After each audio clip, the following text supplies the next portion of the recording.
Janeiro de 1947. O opulento hotel e cassino Flamingo estava aberto há menos de um mês, mas já era a sensação de Las Vegas.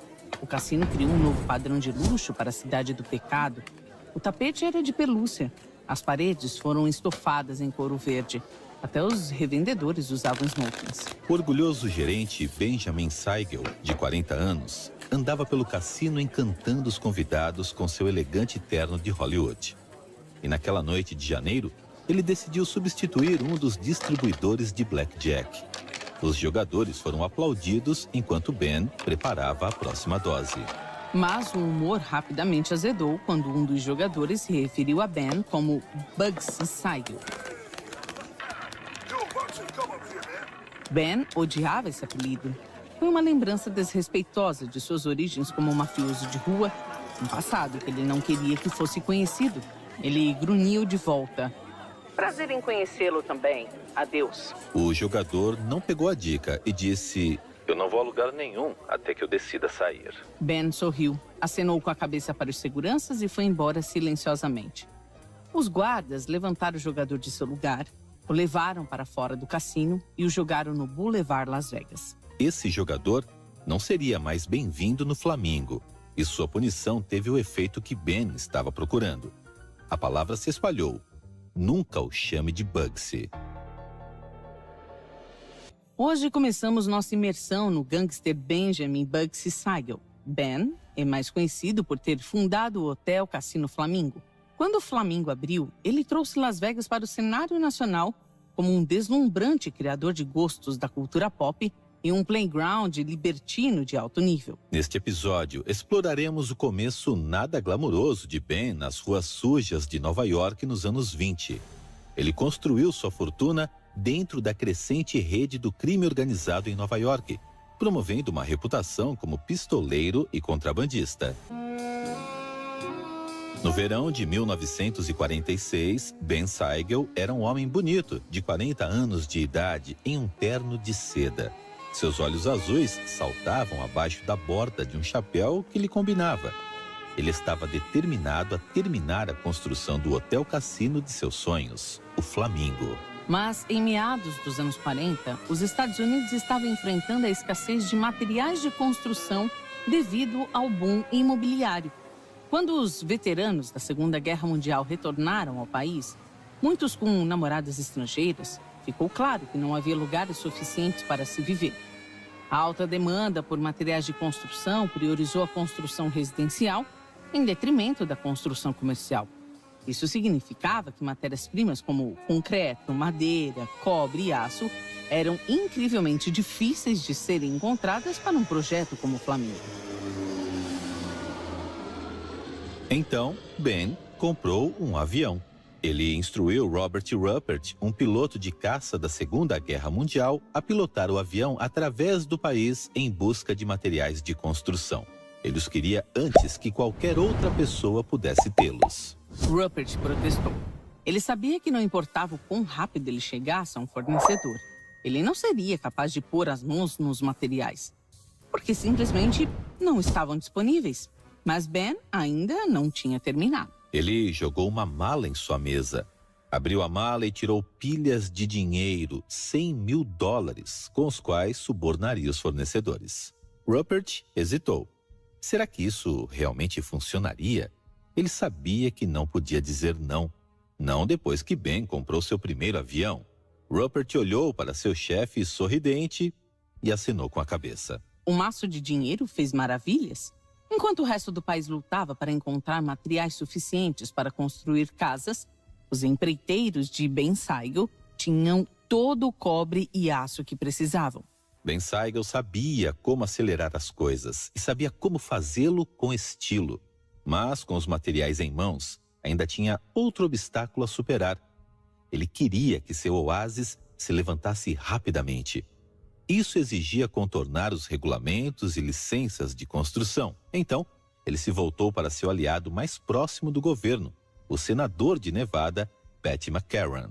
Ben gabou-se de ter recebido muita boa cooperação de McCarran durante a construção do Flamingo, em troca de alguns subornos. Quando uma agência governamental reteve a autorização para a construção do Flamingo em agosto de 1946, Ben disse que McCarran ia bater os punhos na mesa para deixar claro que o estado de Nevada queria o hotel construído. Mas o maior patrimônio de Ben não foi o dinheiro que ele colocou na mesa ou a reputação que o seguiu desde Nova York. O maior patrimônio de Ben era homens como Rupert, pessoas em quem poderia legitimamente confiar. Certo, ele não podia comprar lealdade. A lealdade só pode ser construída ao longo do tempo e sobre empreendimentos ilegais compartilhados. Seus aliados mais confiáveis no Flamingo tinham feito negócios com ele desde o início de sua carreira criminosa. Moy Sedway e Meyer Lansky. Ele se associou pela primeira vez com Moy Sedway quando eles estavam fazendo um esquema de proteção nas ruas de Manhattan. Em 1946, Sedway era um gangster judeu careca de 52 anos que dirigia o Cortez, um cassino de Las Vegas pertencente a Ben Siegel. Sedway era o seu homem no deserto. Ele foi o primeiro a colocar os pés na porta do Flamingo quando este era um terreno baldio. Ele pagou fiança para o primeiro dono da propriedade depois que suas dívidas de jogo se tornaram incontroláveis. E quando chegou a hora, ele trouxe Ben para o projeto. Sedway fez parte da diretoria da Corporação de Projetos de Nevada, a empresa fundada por Ben para canalizar o dinheiro do projeto Flamingo. Como membro da diretoria, ele acompanhou as despesas e manteve uma parte dos lucros quando o Flamingo abriu. Outro acionista do projeto Nevada e o principal investidor foi Meyer Lansky. Ben e Lansky eram mais do que parceiros de negócios, eram irmãos. O relacionamento deles voltou para as ruas de Nova York, uma época em que cada imigrante da Europa passava pela Ilha Ellis, desde quando a primeira geração de gangsters controlava o submundo. Benjamin Siegel nasceu em 28 de fevereiro de 1906 e cresceu no Lower East Side de Nova York. Era o segundo filho de 5. Seus pais eram 2 imigrantes judeus, Max e Jenny Siegel. Os Siegels chegaram em Nova York em 1903. Eles vieram de Galiza, uma província do Império Austro-Húngaro. Naquela época, cerca de 5.000 pessoas na área estavam sofrendo de fome ou desnutrição. Os Siegel sabiam que ficar significava morrer. As condições em Nova York foram um pouco melhores, mas não por muito tempo. Max era um operador de máquina numa fábrica de calças. Ele trabalhava 18 horas por dia e levava para casa uma média de $530 por ano. Como muitos imigrantes, o dinheiro sempre foi um problema. Todos trabalharam para sobreviver, mesmo que a sobrevivência significasse viver em um apartamento minúsculo e mofado, sem banheiro. Quando Ben tinha 11 anos de idade, ele deixou a escola e conseguiu um emprego estável na Companhia de Caminhões dos Estados Unidos. Mas enquanto ele dirigia pelas ruas, percebeu que havia uma maneira mais rápida de ganhar dinheiro.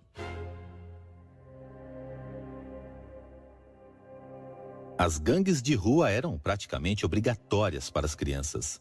Desde 1850, tinham florescido ao lado de imigrantes. No Lower East Side, havia bandos italianos, irlandeses e judeus. Ben, é claro, se juntou a uma gangue judaica. Um ex-membro de uma gangue do tempo de Ben se lembrou das ruas de Nova York. A gangue era romântica, aventureira, tinha gosto pelo banditismo, a emoção e o apelo do culto ao herói. A gangue deu ao jovem Ben um senso de orgulho, poder e propósito. A guerra entre os grupos lhe ensinou que o sucesso dependia de ser mais duro, mau e mais esperto do que todos os outros. Ele fez isso naturalmente. Ele e seus camaradas serviram como protetores de seu distrito contra os irlandeses e italianos. Ele rapidamente construiu uma reputação como um intrépido lutador de rua.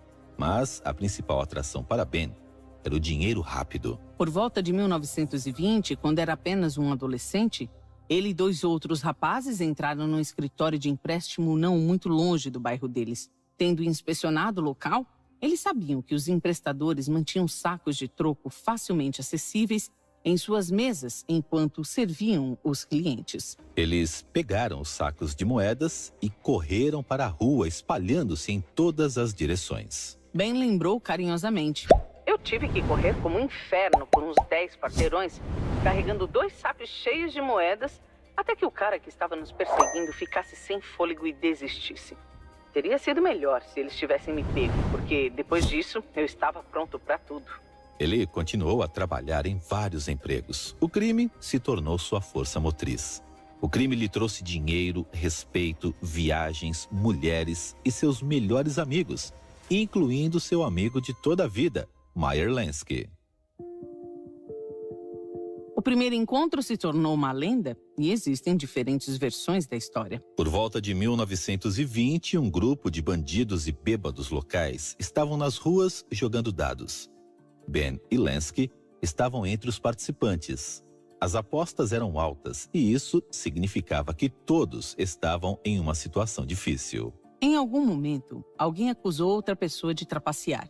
Essa acusação foi tudo o que foi preciso para tirar as armas, até mesmo armas de fogo. Em segundos, o jogo se transformou numa luta. A polícia chegou em poucos minutos. Lansky estava saindo quando viu Ben brigando com outro garoto por uma arma. Lansky sabia que só um idiota, um louco, dispararia com a polícia chegando. Ao invés de correr, Lansky parou e puxou Ben para fora da luta. Ele disse: "Você está louco? Largue a arma e corra." À medida que a polícia se aproximava, eles sabiam que o tempo estava acabando. Ben ficou devastado. Ele ficou e lutou pela arma? Ou será que ele desistiu e salvou a própria pele? Na maioria das vezes, Ben teria vencido qualquer estranho que atravessasse seu caminho para conseguir o que queria. Mas algo sobre o foco firme de Lansky o fez confiar nele. Ele deixou a arma e os dois fugiram da polícia bem a tempo. Enquanto corriam, um vínculo para toda a vida foi criado. A aliança de Ben e Lansky os levaria longe.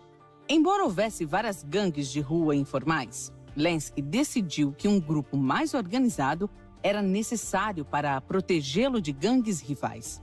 Ben foi a primeira pessoa recrutada por Lansky. Lansky imediatamente reconheceu que o rápido e destemido desempenho de Ben na luta de dados de rua o diferenciava de outras crianças. Lansky sempre lembrou: quando estávamos numa briga, Ben nunca hesitou. Ele era o primeiro a começar a dar socos e a atirar.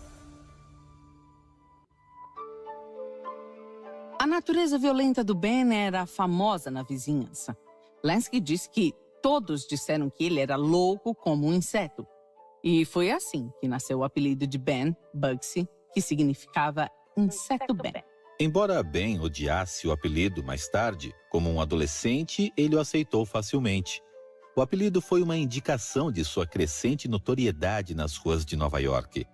Em 1921, quando tinha apenas 15 anos, ele e Lansky criaram a máfia, que decidiram chamar de The Bugs and Meyer Mob, ou seja, os insetos e a máfia de Meyer.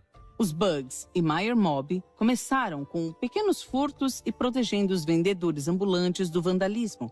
É claro, se qualquer vendedor se recusasse a pagar por proteção, ele encontraria seu carro naufragado, incendiado ou mesmo fisicamente atacado. Um dos métodos favoritos era bater nos vendedores com tubos de ferro embrulhados em jornais. Mas muito em breve, a gangue se agarrou a um esquema mais lucrativo que ocupava criminosos em todo o país: contrabando. Em outubro de 1919, o Congresso aprovou a Lei Volstead, proibindo a fabricação, venda e distribuição de bebidas alcoólicas intoxicantes. Quase imediatamente, as gangues da costa leste procuraram maneiras de conseguir o que queriam. Quando a gangue do Bug se envolveu com o contrabando, a venda de álcool ilegal havia chegado a mais de 3 bilhões de dólares por ano. Isso é mais de 45 bilhões hoje. As oportunidades eram infinitas e lucrativas. Com os hábitos impiedosos de Ben e a estratégia de Lansky, a máfia logo se tornou muito requisitada. A gangue trabalhou para grandes sindicatos criminosos, fornecendo transporte e proteção para remessas de bebidas alcoólicas ilegais. Lansky abriu uma garagem na Cannon Street, no Lower East Side, onde eles armazenavam caminhões que iam das docas de Nova York para outras cidades da costa leste. Foi durante esses dias de contrabando que Ben conheceu outro aliado, Moe Sedway. Se juntou à máfia Bugs e Meyer em 1921, aos 27 anos de idade. Embora Sedway fosse 12 anos mais velho que Ben, ele respeitava Ben o suficiente para permitir que o jovem tomasse as decisões. Isso permaneceria assim para o resto de suas vidas. O contrabando também trouxe Frank Costello. Costello era um contrabandista estabelecido, mas frequentemente pedia a Ben para ficar de olho em seus embarques. Sabia que Ben era duro. E em 29 de outubro de 1924, ele provou que estava certo. Naquela noite fria de outubro, Ben, de 18 anos, estava montando uma caçadeira num caminhão de entrega cheio de licor de Costello. Quando o caminhão se aproximava de uma área arborizada, os faróis iluminavam um carro bloqueando a estrada. Ben imediatamente instruiu o motorista a parar. Ele sabia o que era uma armadilha. Ele mesmo tinha armado algumas. Então ele pegou sua arma e caminhou lentamente até o carro.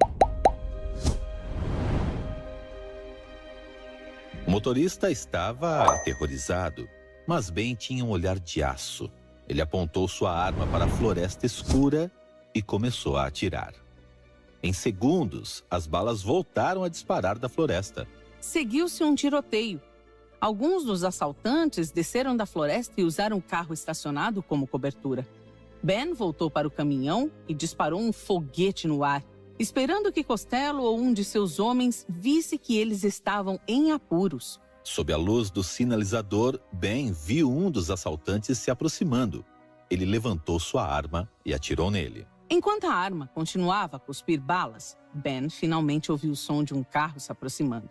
Ele se virou e foi superado com alívio. A ajuda tinha chegado. Mas à medida que o carro se aproximava, seu sorriso se desvaneceu. Não foi um reforço. Eram mais ladrões. Agora choviam balas sobre ele de 3 lados. Ben correu para o carro que se aproximava, seu dedo pressionado no gatilho de sua arma, gritando como um louco. Ele abateu 2 dos pistoleiros, incluindo o motorista. Então ele abriu a porta e atirou o corpo do motorista ao chão. Não está claro se alguém mais estava vivo no veículo neste momento, mas se estava, ele deve ter desistido, porque Ben entrou no banco do motorista e bateu com o carro no outro veículo, bloqueando a estrada. O resto dos assaltantes se refugiaram na floresta. Quando os homens de Costello chegaram para ajudar, eles encontraram o adolescente Ben com uma arma apontada para 4 homens assustados e o licor completamente intacto. Ben tinha provado que valia mais de 4 homens juntos. Eles foram um enorme sucesso na década de 1920. Eles expandiram suas operações para empréstimos acionário, extorsão de mão de obra, violações de greve e até assassinatos. Realizaram um par de roubos de bebidas alcoólicas. Em meados dos anos 20, a máfia Bugsy Meyer juntou forças com Lucky Luciano, um poderoso gangster italiano. Eles acabaram se fundindo, criando uma das primeiras organizações criminosas multiétnicas da cidade. Intitularam o grupo deles de Sindicato Nacional do Crime. Em 1926, Ben, de 20 anos de idade, era mais rico do que ele poderia imaginar ao crescer num imundo apartamento do Lower East Side. Ele começou a usar trajes fantasiosos, feitos sob medida, e se tornou um cliente frequente de boates. Ben tinha se tornado um observador e gostou da atenção que recebeu das mulheres. Ao final da noite, no clube, ele se acostumou a levar as senhoras para sua luxuosa suíte no Waldorf Astoria. Mas nem todas as mulheres estavam receptivas aos encantos de Ben. Em 1926, uma mulher o recusou em um bar. Ben abusou sexualmente dela. A mulher apresentou queixa e ele foi preso.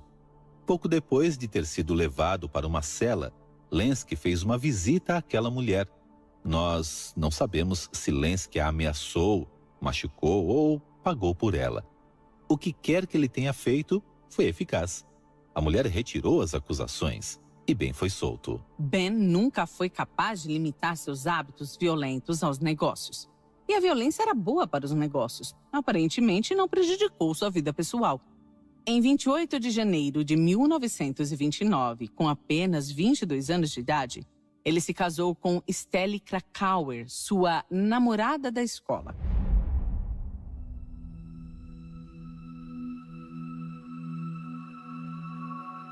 Em maio daquele ano, Ben e Stelly foram para Atlantic City para passar a lua de mel.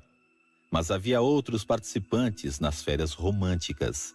Ele usou sua lua de mel como capa para um encontro de todos os grandes jogadores do crime organizado, de Nova York a Nova Orleans, de Boston ao Kansas. Alguns dos destaques foram Enoch Nuck Johnson, Meyer Lansky, Al Capone, Dutch Schultz e, é claro, Lucky Luciano. Alguns dos mais antigos e poderosos chefes do crime, desdenhosamente chamados de Mustache Pit, não foram convidados.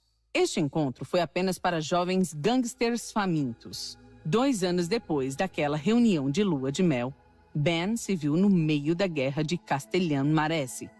As ruas de Nova York estavam vermelhas com o sangue da nova geração de gangsters que mataram a geração anterior. No outono de 1931, o Pete do bigode tinha que se render ao poder ou estava morto. Quando a guerra terminou, Lucky Luciano reestruturou o crime organizado, formando a comissão para gerir as coisas a partir do topo. Como agradecimento aos Bugs e Meyer Mob no assassinato de Pat Bigode, Ben pôde escolher seus próprios caminhos dentro desta nova máfia. Ben é obcecado com a aplicação da lei. Ele chamou o novo departamento Murder Inc., que significa Companhia de Homicídio. Ben recrutou os assassinos mais experientes para se juntar à Murder Inc., incluindo o ex-membro da máfia Bugsy Meyer, Moe Sedway. Juntos, eles eram uma máquina de matar eficiente, calma e confiável. O esquadrão de ataque respondeu ao chamado de chefes da máfia em toda a costa leste e, eventualmente, em todo o país. Murder Inc. trabalhou numa loja de doces aconchegante no Brooklyn chamada Midnight Rose, com um balcão de refrigerantes e uma cafeteria. Toda a operação foi dirigida por uma mulher idosa chamada Senhora Rose Gold. Rose Gold parecia uma avó inofensiva, mas nos bastidores ela estava envolvida em empréstimos, fraudes e títulos de fiança. Em menos de 12 meses, mais de $400 mil, cerca de 5,8 milhões de dólares hoje, foram depositados e retirados de sua conta pessoal. Os assassinos saíam regularmente para o café. Eles jogavam cartas e bebiam os famosos smoothies de malte da Senhora Gold. Até que um dos telefones públicos na parte de trás do café tocou. Então, era hora de começar a trabalhar. Pela designação de Ben, nenhum assassino jamais teve qualquer apego emocional ao seu alvo, ou mesmo sabia qual alvo ele havia sido selecionado para matar. O pistoleiro só precisava saber para onde apontar a arma. Então, o sistema funcionou perfeitamente. Mas mesmo com este planejamento cuidadoso e suas conexões com pessoas como Luciano e Costello, isso não significava que ele era imune ao perigo. A posição de Ben como chefe de um grupo de assassinos o tornou mais óbvio.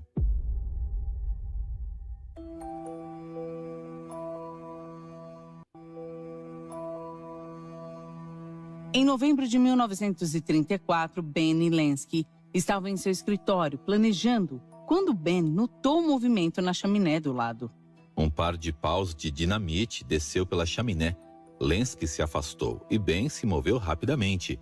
Ele pegou uma tesoura, cortou a bomba da corda e a jogou pela janela. A bomba explodiu do lado de fora do prédio, explodindo parte da parede do escritório. Ben e Lansky foram atingidos pelos escombros. Eles tinham várias experiências de mãos dadas com a morte, mas ninguém tinha tentado explodi-los. Ben teve uma lesão na cabeça particularmente preocupante e decidiu ir para o hospital. É muito possível que os ferimentos de Ben possam ter justificado a hospitalização.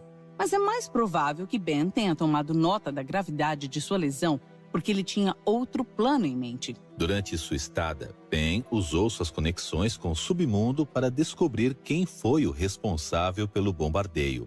Ele não se surpreendeu ao saber que os assassinos eram os irmãos Fabrizio. Os Fabrizio trabalhavam para Waxy Gordon, um contrabandista que vive em Atlantic City. Ben e Lansky tinham interceptado recentemente um dos carregamentos de Gordon e mataram 3 de seus homens. Gordon queria vingança. Assim, ele conseguiu que os irmãos Fabrizio dinamitassem Ben e Lansky. E com a tentativa fracassada, os irmãos se esconderam na casa de seus pais. Ben sabia disso e formulou um plano. Ele escapou do quarto do hospital à noite sem alertar os médicos ou enfermeiras de sua ausência. Na rua, ele encontrou 2 amigos que já estavam esperando por ele. Sob a capa da escuridão, eles viajaram pela cidade até a casa dos pais dos irmãos Fabrizio. A mãe e o pai deles não puderam protegê-los. Algumas balas depois, Ben teve sua vingança. Em pouco tempo, Ben estava de volta ao seu leito de hospital. Quando a polícia investigou o assassinato, eles imediatamente suspeitaram do Ben. Mas eles foram forçados a tirar Ben da lista quando perceberam que ele tinha um álibi hermético. Vários funcionários do hospital confirmaram que Ben estava se recuperando no hospital de um dia para o outro. Por volta dessa época, no início dos anos 30, Ben começou a passar menos tempo dirigindo a Murder Inc. e mais tempo viajando pelo país, fazendo negócios para o sindicato, a maior parte deles em Los Angeles.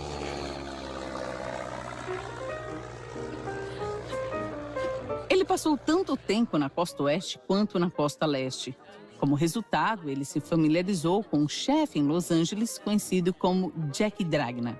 Jack Dragna esteve envolvido com contrabando nos anos 1920, complementando sua renda com extorsão. Mas o que realmente desencadeou a abertura de Los Angeles para o Dragna foi a expansão do envolvimento do sindicato no negócio de jogos de azar. Muito poderoso e muito respeitado, mas um pouco casual. Quanto mais tempo Ben passava em Los Angeles com ele, mais ele percebia como podiam melhorar suas operações. Dragna tinha encontrado novas fontes de renda no jogo e na prostituição, mas não tinha estabelecido uma relação com as forças da lei ou com os políticos em benefício do sindicato. Isto os deixou vulneráveis. Mais importante ainda, o Dragna não estava organizado. Todos os criminosos em sua órbita eram independentes, competindo uns com os outros quando podiam ganhar dinheiro juntos. Dragna estava comandando um navio e Ben estava liderando-o. Em 1937, Ben mudou-se para Los Angeles com a aparente bênção de seus parceiros em Nova York.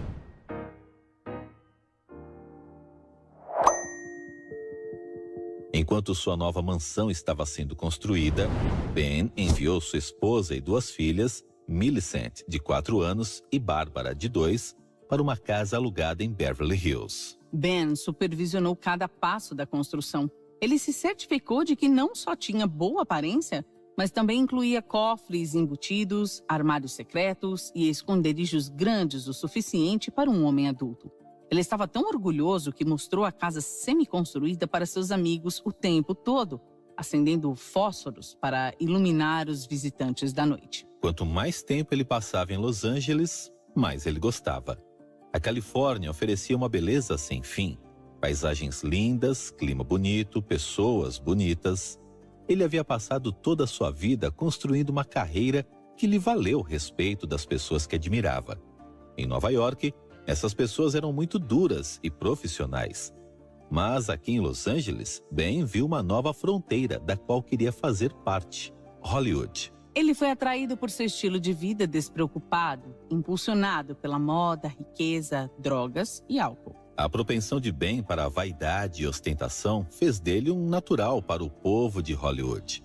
Ele usava a última moda, mas a mudança para a costa oeste soltou sua paleta de cores e seu pescoço. Ele não era apenas obsessivo com suas roupas, ele também gostava de esportes. Ele foi membro de vários clubes atléticos e de acampamento e participou da YMCA de Hollywood.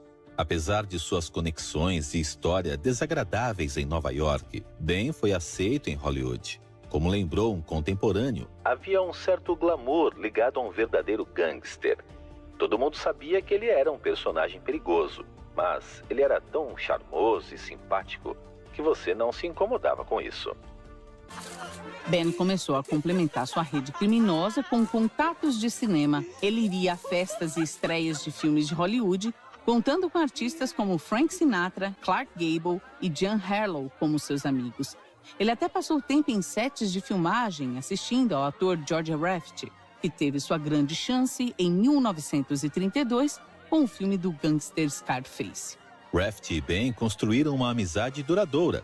Ao longo de seus anos, Raft suspeitava que a atração de Ben pelos palcos sonoros revelava uma aspiração secreta.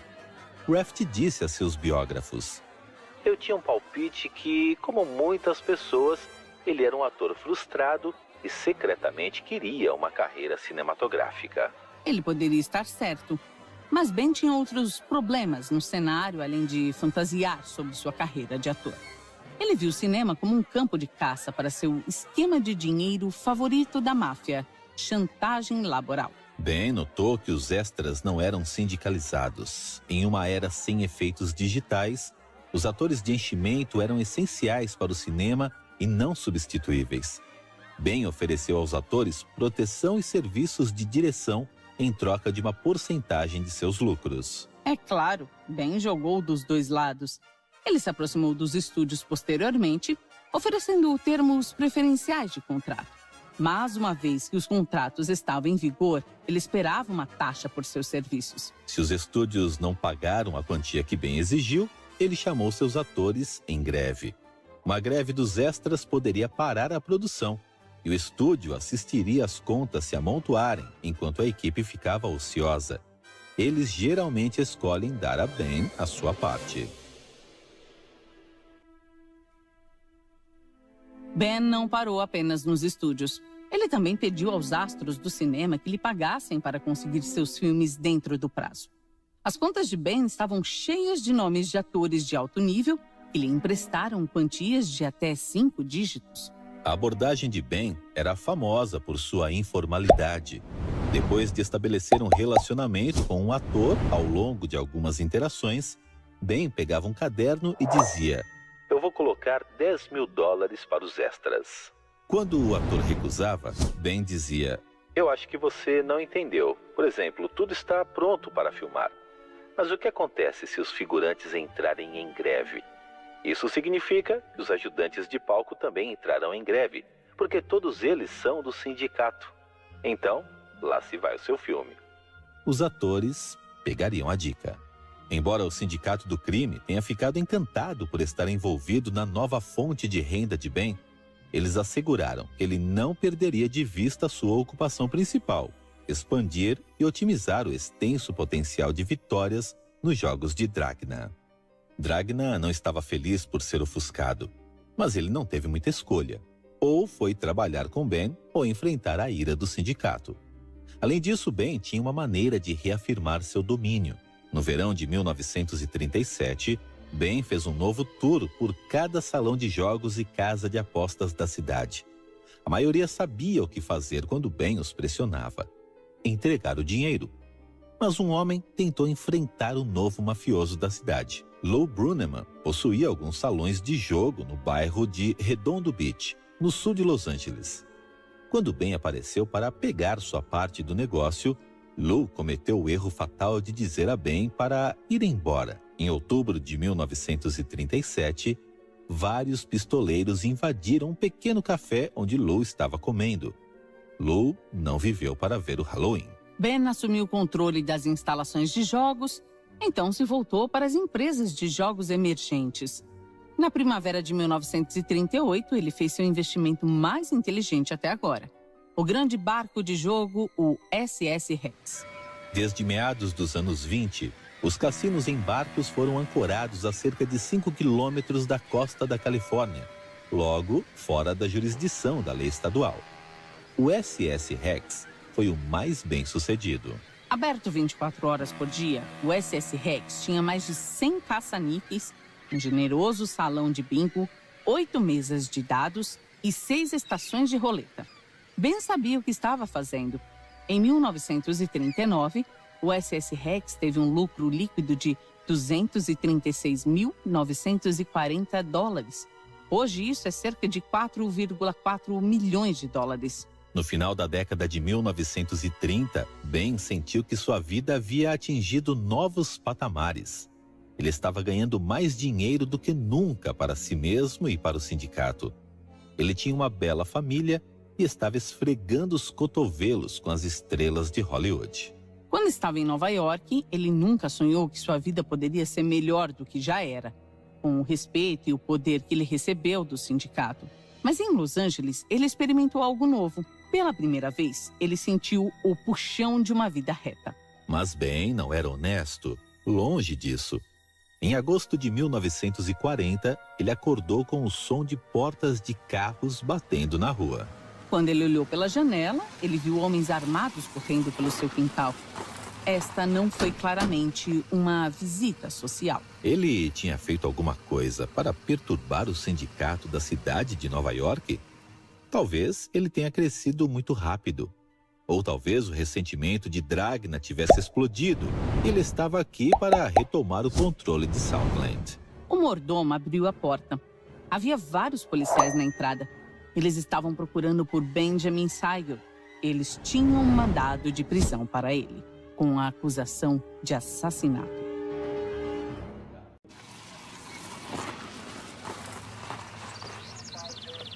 Em agosto de 1940, vários policiais chegaram à casa de Bugsy Siegel, na Califórnia. O mordomo, John Hood, abriu a porta e os deixou entrar. A polícia entrou na casa de luxo. Hood disse aos oficiais que Ben estava dormindo e sozinho. A esposa de Ben, Esther, e suas 2 filhas estavam viajando. Ele disse aos oficiais para esperarem lá embaixo enquanto ele acordava Ben. Mas Hood voltou sozinho. Quando ele entrou no quarto de Ben, o encontrou vazio. Os policiais revistaram as quase 3 dúzias de salas por mais de 1 hora. Reforços adicionais foram colocados do lado de fora para confirmar que Ben não estava escapando. Os lençóis na cama desarrumada ainda estavam quentes. Ele não podia estar longe. Mas onde? Finalmente, um dos oficiais notou que os chinelos de Ben apontavam para o armário da roupa de cama. Então outra pessoa notou que o tapete de pelúcia ainda tinha uma impressão digital. Dentro do armário de linho, uma das prateleiras estava quebrada. Parte do linho foi esmagada e no teto havia um tampão fino de madeira. A polícia enviou um oficial pequeno para passar pela abertura escura no teto. Em segundos, o oficial ordenou que Ben saísse do sótão. Então os pés descalços de Ben emergiram do teto, em seu pijama e roupão. Ben jogou bem, como se ele não tivesse sido descoberto apenas em seu sótão. Ele deu de ombros aos oficiais, dizendo casualmente: "Pessoal, eu não sei do que se trata, mas eu estou me entregando sem lutar." Enquanto seus poderosos advogados pediam ao tribunal para atrasar sua aparição, Ben conversava com repórteres, discutindo a versão dos eventos da polícia.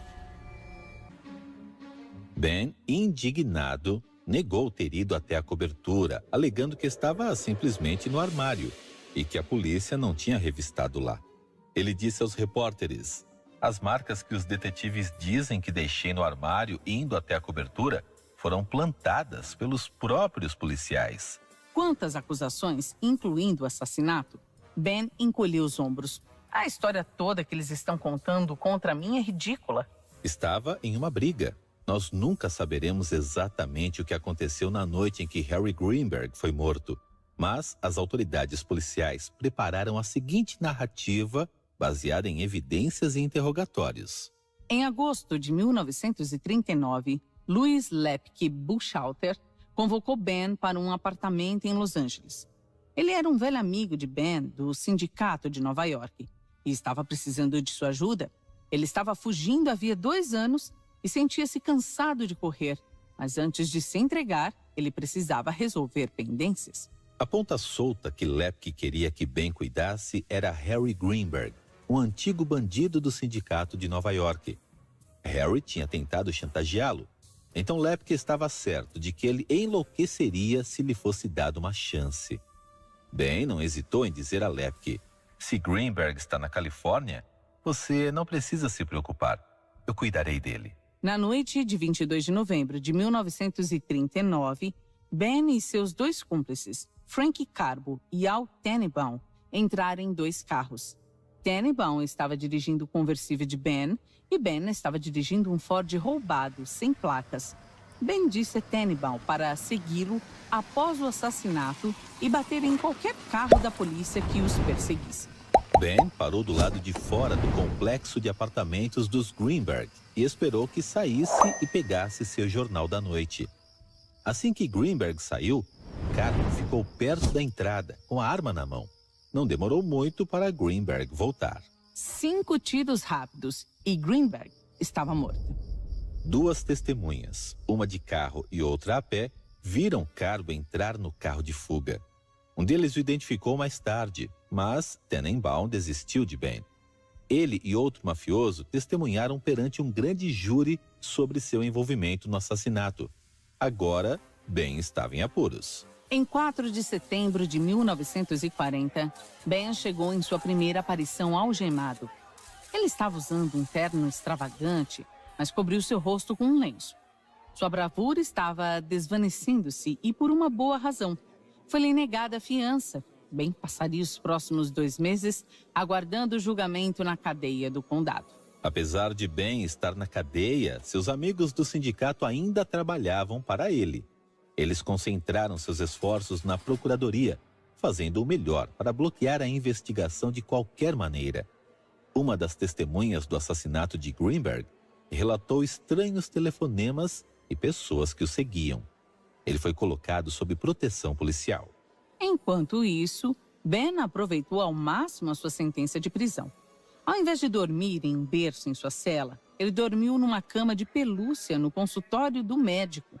Ele foi autorizado a receber mulheres e seus carcereiros lhe traziam bebidas.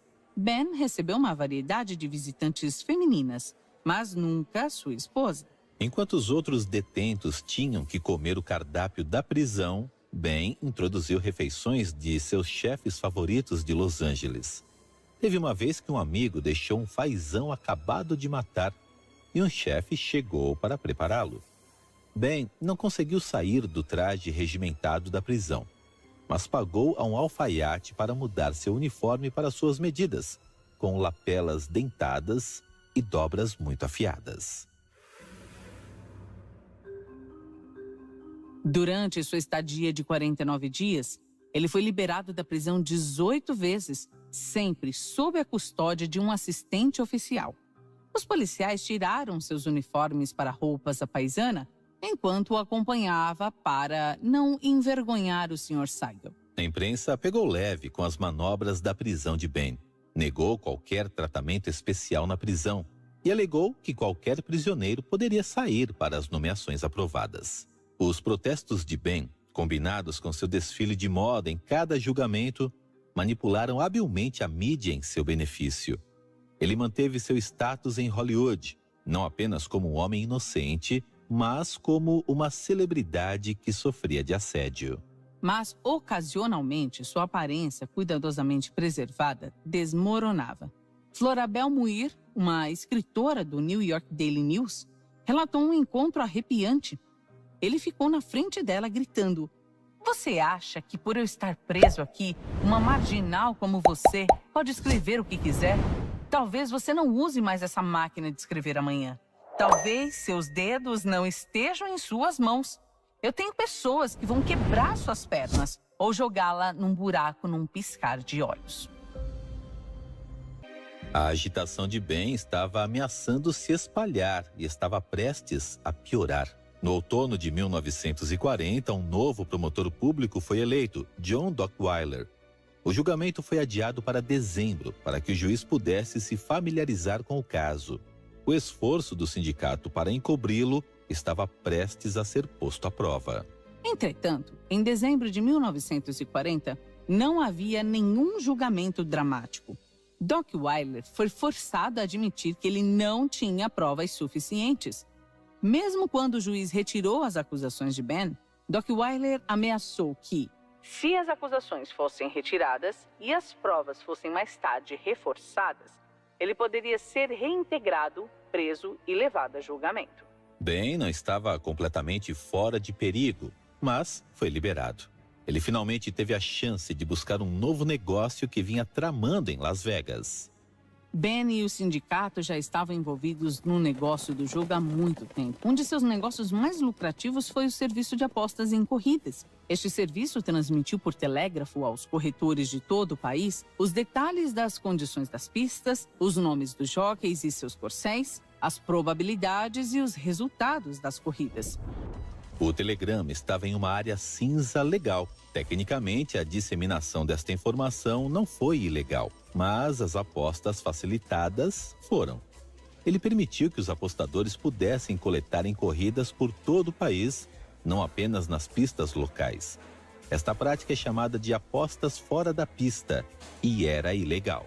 As apostas fora da pista eram uma fonte de renda atraente para o sindicato. A corrida de cavalos já era uma das mais lucrativas vias de apostas, porque as apostas eram feitas o dia todo e costumava-se apostar várias vezes ao dia. Os cassinos, por outro lado, normalmente só estavam cheios à noite e nos fins de semana. Ben estava expandindo seu império de telegramas de corrida desde que se mudou para a costa oeste, em meados dos anos 30. Em 1940, seu domínio se expandiu pelo sudoeste, incluindo Arizona, Califórnia e Nevada. Mas os benefícios de Nevada logo ofuscariam os outros estados. O que atraiu Ben e o sindicato mais profundamente foi que o estado de prata de Nevada era o único estado com apostas legais fora da pista de jogo. Logo após a entrada em vigor da lei, ele enviou seu amigo de infância, Moy Sedway, para negociar o controle do jogo em Las Vegas. O sistema de corridas de Las Vegas foi uma joia lucrativa para o sindicato e prometeu uma enorme expansão. Ben estava orgulhoso de ver sua perspicácia comercial aplicada a uma empresa legal, da qual ele podia se vangloriar abertamente. Mas sua abordagem logo foi dividida por outro conjunto de problemas legais. Fiel à sua palavra, o promotor público reuniu mais provas e testemunhas. E em setembro de 1941, ele recebeu uma nova acusação contra Ben pelo assassinato de Harry Greenberg. Um julgamento foi marcado para 10 de novembro. Ben escapou brevemente das autoridades, possivelmente se escondendo em algum lugar em Nevada, antes de se entregar em meados de outubro. O caso contra Ben parecia sombrio e desta vez houve menos cobertura da mídia sobre as façanhas de Ben. Ao invés disso, ele passou a maior parte de seu tempo em sua cela, aliviando a ansiedade com um punhado de doces. Estava mais próximo da vida normal do que nunca. Mas, se o juiz tivesse recebido uma segunda acusação, as coisas poderiam piorar. Ben estava preocupado que nunca mais pudesse ver a luz do sol.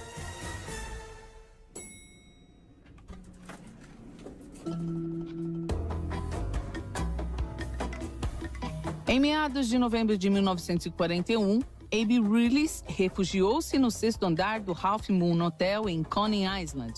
Ele estava inquieto, olhando pela janela. Reles foi um antigo assassino de Buchalter, o mafioso que ordenou o assassinato de Greenberg. Agora ele era a testemunha-chave enquanto estivesse vivo. Reles estava sob forte guarda, mas ele sabia que não podia negligenciar. Ben e o resto do sindicato tinham sido implacáveis na tentativa de eliminá-lo.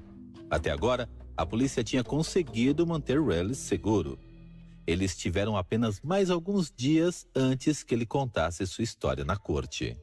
Ele não sobreviveu. Ninguém sabe exatamente o que aconteceu, mas alguns dias antes dele se reportar aos registros oficiais, ele foi encontrado esmagado na calçada de seu hotel. Ou havia pulado, ou alguém o tinha jogado pela janela do sexto andar. Havia uma corda feita de arame e folhas penduradas em sua janela, sugerindo que Reles caiu enquanto eu tentava escapar. O New York Times publicou um rumor de que Ben prometeu à esposa de Reles $50 mil se ela conseguisse escapar da prisão. É claro, um assassino do sindicato poderia ter feito o laço depois de jogar Reles pela janela. Nós nunca saberemos. O promotor público Doc Weiler não teve escolha. Em 19 de janeiro de 1942, ele prosseguiu com o julgamento, apesar da perda de sua testemunha-chave. Os resultados foram previsivelmente desastrosos para o estado da Califórnia. Sem Reles, Doc Weiler só poderia apresentar provas insuficientes em 1940. Menos de um mês depois, no 36º aniversário de Ben, seu advogado, Jerry Geisler, apresentou uma moção de demissão. O juiz do Supremo Tribunal concedeu contra seu melhor julgamento, escrevendo: "Um exame cuidadoso dos registros perante o tribunal revela que a suspeita, mesmo de natureza grave, deve ser admitida no que diz respeito ao réu Seigel, mas é insuficiente para estabelecer a corroboração exigida por lei." Em outras palavras, todos sabiam que Ben era culpado, mas o estado da Califórnia não teve escolha a não ser liberá-lo. Ben viu este ato como uma exoneração pública, uma tábua limpa, uma oportunidade para finalmente obter seu último negócio legal. Em julho de 1942, o sócio de Ben, Moe Sedway, garantiu 5 anos de direitos exclusivos ao serviço de cabo de Las Vegas, por $900 por semana. Sedway nomeou seu programa de Las Vegas de Suneva News Service. Estabeleceu um escritório para receber informações da pista telegráfica. O escritório transmitiu essa informação para os cassinos assinantes via viva voz. No início, apenas um cassino se inscreveu no serviço, mas a competição em Las Vegas Strip foi feroz. E logo mais, proprietários de cassinos estavam visitando o escritório de Sedway para se inscreverem. Em fevereiro de 1943, 3 cassinos tinham adicionado programas de corrida às suas instalações, e cada um pagava $300 por semana para usar o serviço de telegrama de Ben. Este serviço abriu outras oportunidades de negócios. Frontier Club não apenas assinou o serviço de cabo, mas também trouxe Moe Sedway para executar todo o seu programa de carreiras. Agora Ben recolheu $300 por semana em taxas de assinatura e uma porcentagem de todas as apostas feitas no Frontier Club. Esta tendência continuou.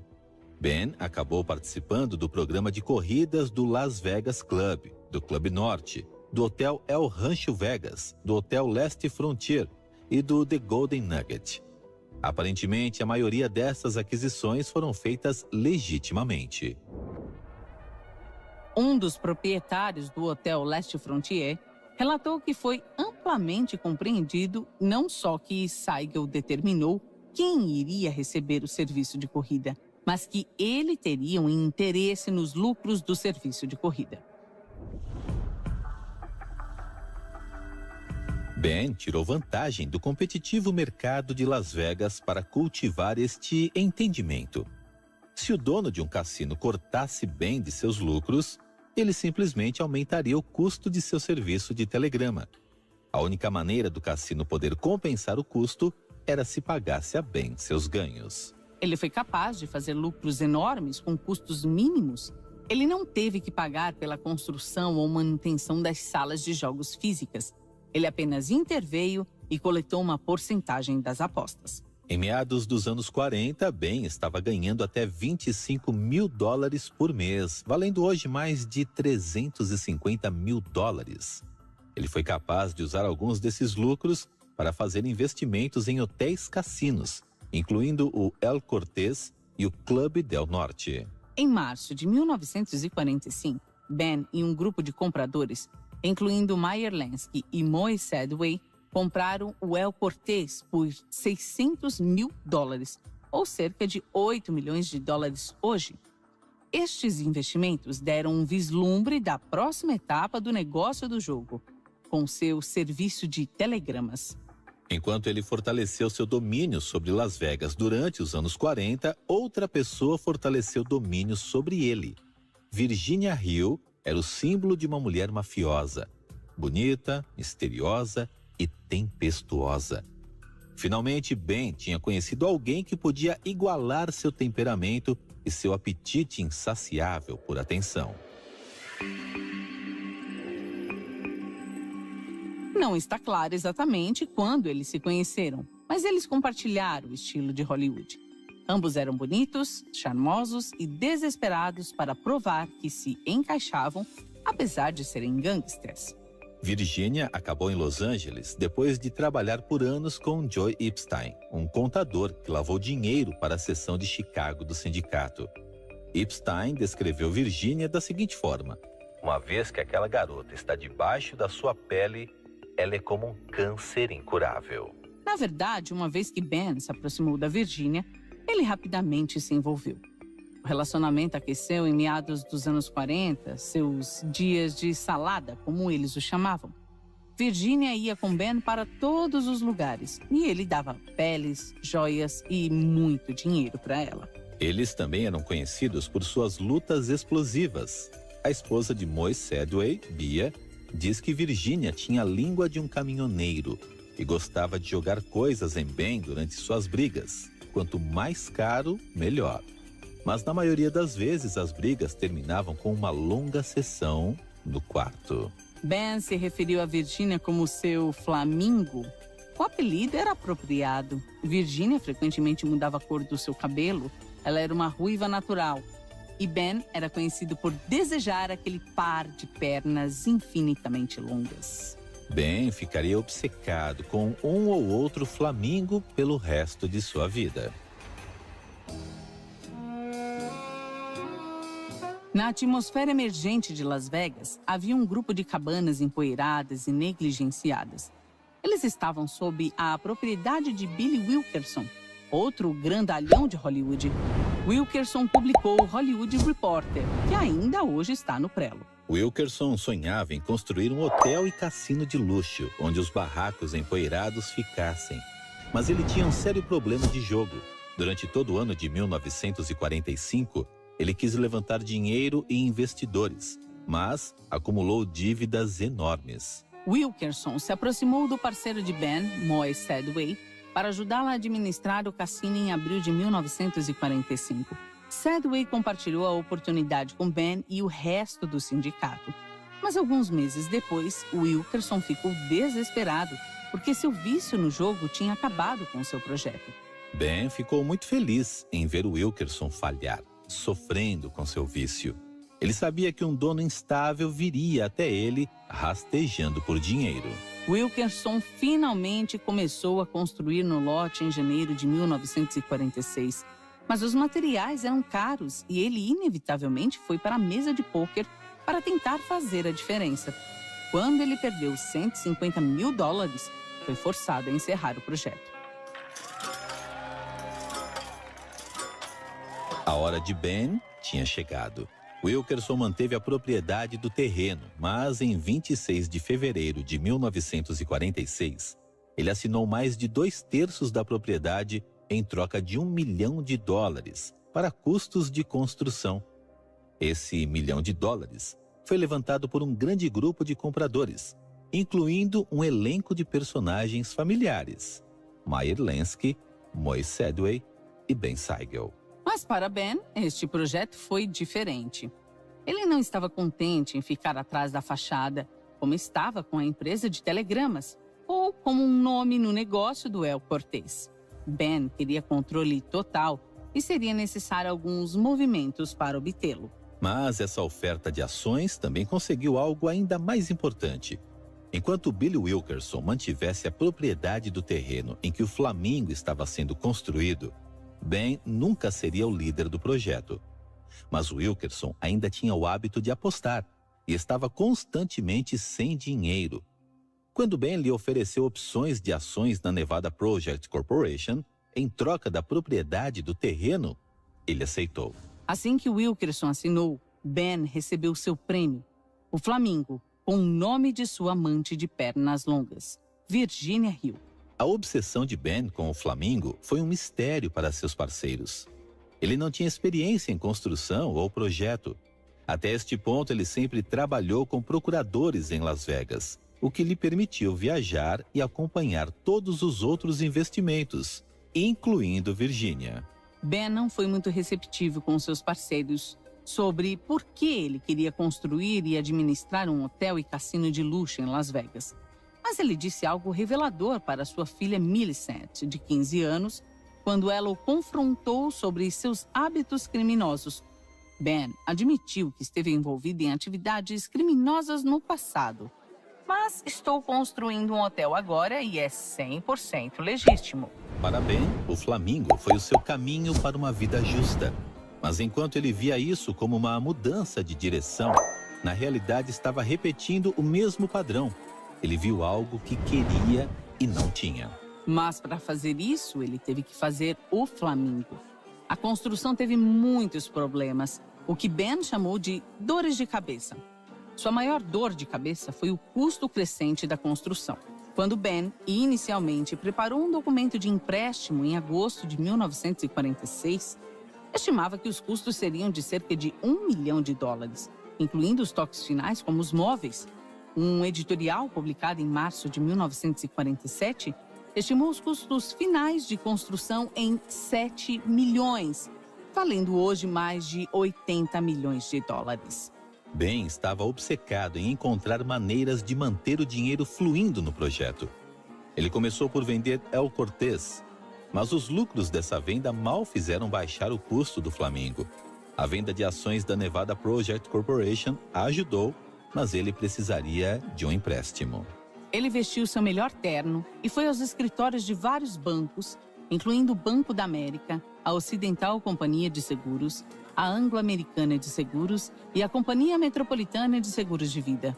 Todos eles recusaram. Os banqueiros consideravam Ben e o Flamingo muito ultrajantes para financiá-los. Eles suspeitavam que Ben ainda estava envolvido em atividades criminosas e que seria investigado pela polícia. Dinheiro legítimo não era uma opção. Por sorte, Ben sabia como conseguir dinheiro de fontes menos apropriadas. Ben entrou em um avião para Nova York e coletou dinheiro de seus amigos da máfia, especialmente do chefe da máfia, Frank Costello.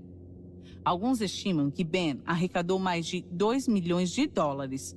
Ele retornou a Las Vegas em outubro de 1946, finalmente confiante de que tinha o dinheiro necessário para terminar seu hotel e cassino. Mas houve outra dificuldade. Ben não conseguiu encontrar um banco local disposto a transferir o dinheiro de Nova York. Mas isso não ia detê-lo. Diz a lenda que Ben retornou a um banco de Las Vegas alguns dias depois, com vários capangas, todos carregando malas pesadas. Eles se aproximaram do caixa. Ben mandou um de seus homens colocar sua bolsa em cima do balcão. Ele abriu o saco cheio de dinheiro. Se o banco não aceitasse uma transferência, talvez eles aceitassem um depósito. Mesmo quando Ben tinha o dinheiro que precisava, as dores de cabeça estavam longe de ter acabado. Em 5 de agosto de 1946, o Conselho de Licenças do Condado de Clark se reuniu para considerar o pedido do Flamingo para licor e licenças de jogos. Ben sabia que o sucesso ou o fracasso dependia dessas licenças. Ele acalmou seus medos com Virginia. Se eles se recusam a me dar uma licença de jogo, o que eu vou fazer com o hotel? Enfiar no meu traseiro? A diretoria não tomou nenhuma medida em sua aplicação. Ben não ia encarar isso de ânimo leve.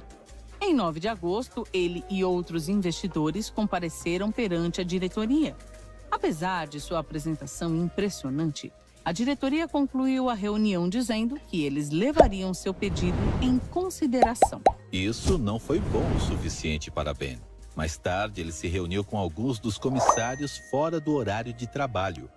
Existem algumas versões diferentes de como essas visitas fora do escritório foram reduzidas. Ben disse a Mayer que ele os confiou a Jesus.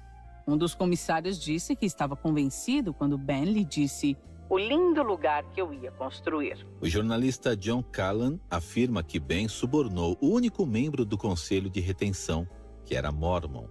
Em qualquer caso, em 14 de agosto, a diretoria aprovou o pedido de Ben. O Flamingo tinha sua licença. Lidar com funcionários do governo era a especialidade de Ben. A construção, por outro lado, não foi. Ele nunca havia supervisionado um grande projeto de construção antes. Essa inexperiência estava fadada a causar alguns contratempos. De todos os quartos, Ben estava muito animado para visitar sua cobertura pessoal. Ele tirou os lençóis e foi para a espaçosa sala. Uma viga de aço gigante saliente do teto. Ele baixou a altura da sala para apenas 1,5 metros. Para cruzá-la, ele tinha que se curvar. Ele teve uma discussão com o arquiteto. Ele removeu o teto e levantou a viga pela alta soma de $21.500. Hoje, isso é mais de $283 mil. Apesar de todas as dores de cabeça, a construção foi adiante. Apagou todos os incêndios que se interpuseram no seu caminho e no outono de 1946 viu a luz no final do túnel. Mesmo que o hotel estivesse a meses de ser concluído, ele mal podia esperar para mostrar sua criação ao mundo. Selecionou 26 de dezembro de 1946 como data de abertura. Ninguém mais na equipe achou que esta era uma boa ideia. Dezembro foi historicamente um mês lento para Las Vegas e seu advogado, Louis Weiner Jr., advertiu que sem o hotel acabado, o Cassino Flamingo não teria sucesso. Ele aconselhou: os clientes, se ganharem, irão para os outros 2 hotéis. Se perderem, irão também. O que você faz com a esposa se o marido continua jogando e ela quer ir para a cama? Mas Ben manteve a sua posição. Weiner suspeitava que ele poderia estar enfrentando pressão sindical em Nova York. Ele havia queimado uma grande soma de dinheiro construindo o Flamingo e os mafiosos estavam ansiosos para ver um retorno sobre seu investimento.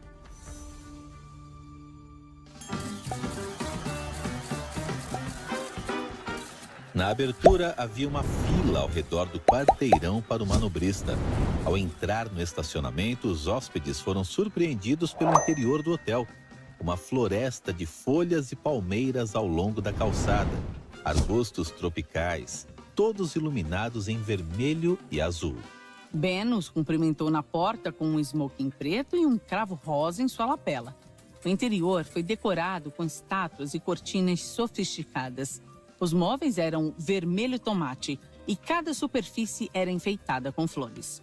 A cobertura da noite pela imprensa foi esmagadoramente positiva. O colunista Jim Starr descreveu o Flamingo como a terra das fadas de um adulto. Uma sala que poderia ter sido projetada por Walt Disney.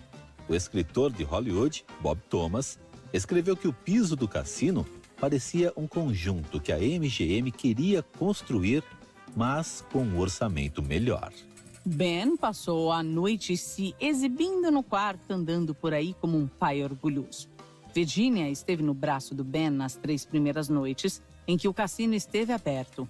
Ela pintava seu cabelo de uma cor diferente a cada noite. Enquanto a abertura do Flamingo foi um enorme sucesso, quando os números foram revisados, eles foram quebrados. A realidade não era tão grande assim. Todos que apostaram no Flamingo durante aquela semana de abertura ganharam em grande quantidade. De acordo com uma estimativa, os jogadores saíram com centenas de milhares de dólares. E depois que o brilho da abertura se foi, a afluência caiu. Depois de um mês, o cassino estava no vermelho e o hotel ainda estava inacabado. Ben canalizou toda a renda de seus livros de corridas para cobrir a folha de pagamento, mas não foi suficiente. Em 6 de fevereiro de 1947, ele não teve escolha a não ser fechar o cassino até que o hotel fosse terminado em 1º de março.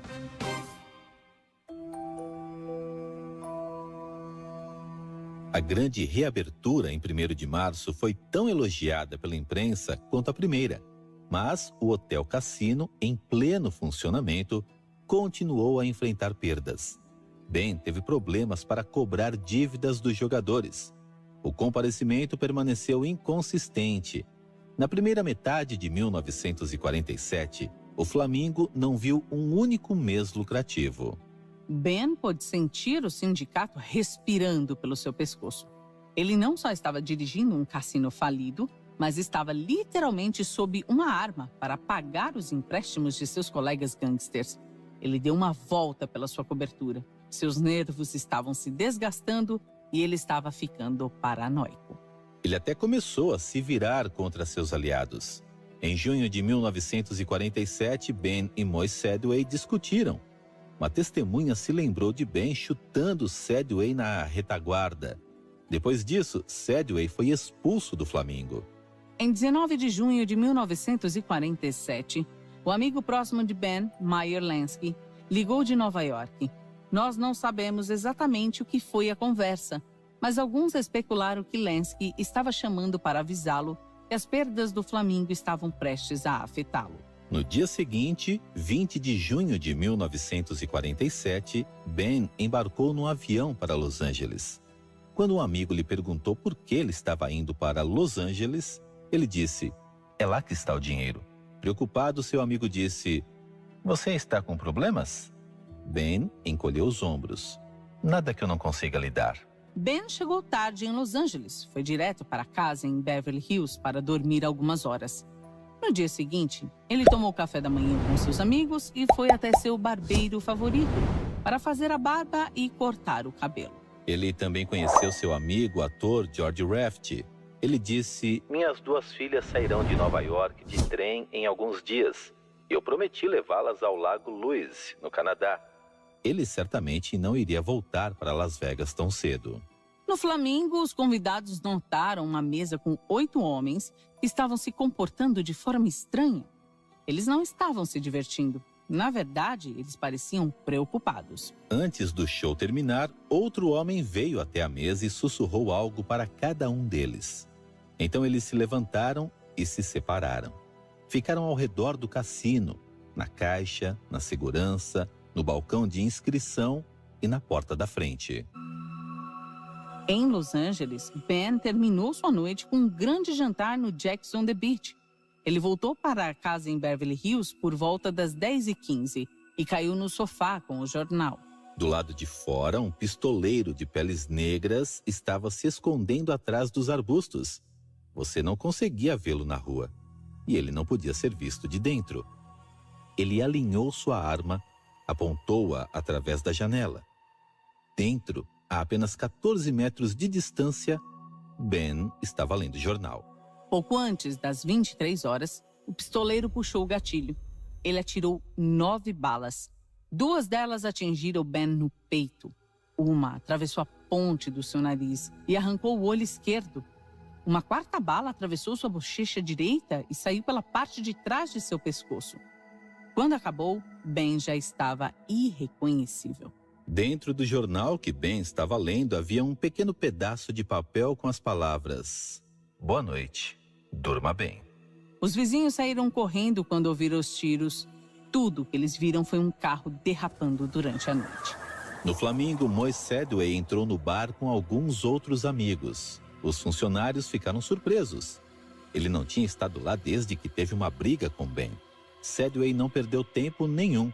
Ele informou ao pessoal que Ben Siegel havia sido morto e que agora ele assumiria as operações no Flamingo. O Departamento de Polícia de Los Angeles e o FBI passaram meses investigando o assassinato de Ben, mas eles nunca encontraram nada além de teorias. É razoável supor que Ben foi morto por membros de seu próprio sindicato e suas motivações eram provavelmente numerosas. Ben tinha acumulado enormes dívidas construindo o Flamingo e suas habilidades de gerenciamento eram questionáveis. Seu forte controle sobre o serviço de telegramas afetou muitas pessoas. Talvez Ben estivesse obtendo muito lucro. Há até rumores de que ele estava envolvido com o narcotráfico e seu assassinato foi vingança para os traficantes que ele matou. Nós nunca saberemos exatamente por que ele foi morto, quem puxou o gatilho ou quem ordenou o golpe, exatamente como o assassino queria que fosse.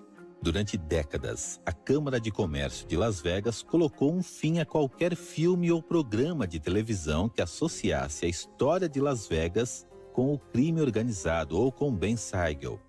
O Flamingo fez a mesma coisa, especialmente depois que Hilton tomou posse da propriedade em 1972. Em 1996, um representante do The Flamingo disse: "A imagem de Bugsy não era algo que o Flamingo ou Hilton gostassem especialmente.